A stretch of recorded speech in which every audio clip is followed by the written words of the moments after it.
The first substantial discovery of gold in Colorado came in July 1858 in what is now a suburb of Denver. News spread across the country rapidly, with a flurry of prospectors arriving over the next few years and generating a substantial enough population growth to cause the creation of the Colorado Territory. There were three main routes used by settlers to travel westward to Colorado at the time: the mountain branch of the Santa Fe Trail, the South Platte Trail, and the Republican River Road.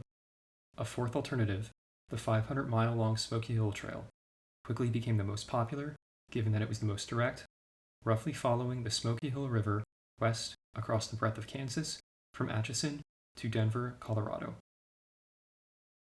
It was around 100 miles shorter than the South Platte and Santa Fe Trail routes, and thus had a 1 to 2 week shorter travel time.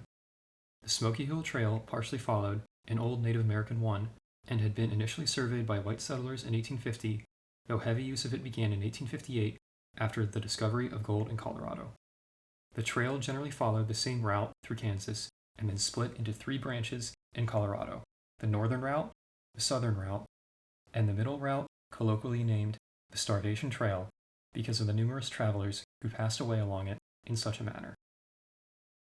Leavenworth, Kansas was also a starting point for the trail in addition to Atchison, with the branch of the trail leading to it merging into the main trail in eastern Kansas. One notable landmark along the trail route was Monument Rocks, a uniquely shaped rock formation. Use of the trail substantially lessened following the spring of 1859 due to both the dangers it presented and reduced levels of traffic heading for the Pike's Peak gold rush. One notable group of travelers were the three Blue brothers and a traveling companion who had to resort to cannibalizing the dead of their party when they passed away in order to fend off starvation. The last survivor, Daniel Blue, was near death when some of the native Arapaho people found and healed him, allowing him to continue his journey to Denver. There were also numerous reports of the native Cheyenne people encountering lost and starving travelers along the trail and giving them food and navigational assistance. Deep hunger and starvation were common experiences for travelers along the trail. In 1865, John A. Butterfield, a transportation entrepreneur, realized the potential of a stagecoach route that could follow the Smoky Hill Trail. After obtaining several $1 million of financial backing in 1865 value, he incorporated the Butterfield Overland Despatch, or B.O.D., not to be confused with the Butterfield Overland Mail route that ran during the late 1850s and early 1860s. Contractors for the B.O.D. completed a resurvey of the Smoky Hill Trail in 1865. A wagon train containing 150,000 pounds of freight left Atchison on June 24th following the new B.O.D. route. The first stagecoach left Atchison on September 11th, 1865, and arrived in Denver on the 23rd.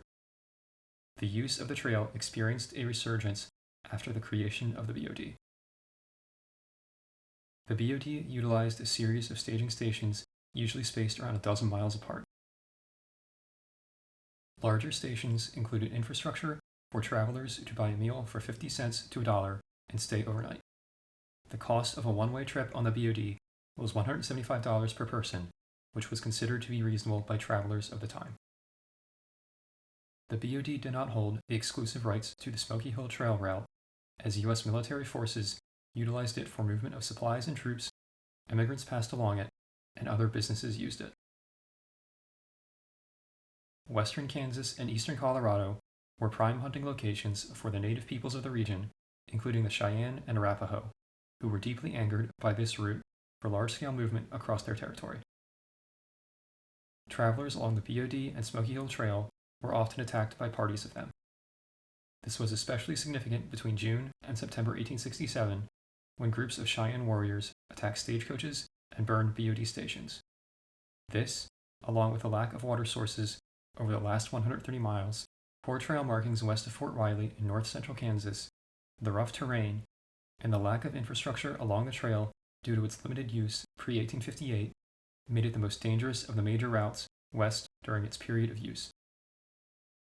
Fort Fletcher, now named Fort Hayes, and Fort Wallace were built along the trail in central and western Kansas, respectively, and troops often rode along with the stagecoaches, but these actions did not deter attacks from the natives. The B.O.D. struggled financially as travelers continued to be killed. It lost stations, stagecoaches, and livestock to attacks, and the number of users correspondingly decreased. Butterfield had to sell the B.O.D. to a rival, Ben Holliday, known as the Stagecoach King, in March 1866. Holliday also struggled to run a stagecoach line along the Smoky Hill Trail and sold the B.O.D. to Wells Fargo and Company that November, who in turn sold it to the United States Express Company in February 1867. The B.O.D. and Smoky Hill Trail both became obsolete in 1870 with the completion of the Kansas Pacific Railway, with the last stagecoach running along the B.O.D. on August 21st of that year.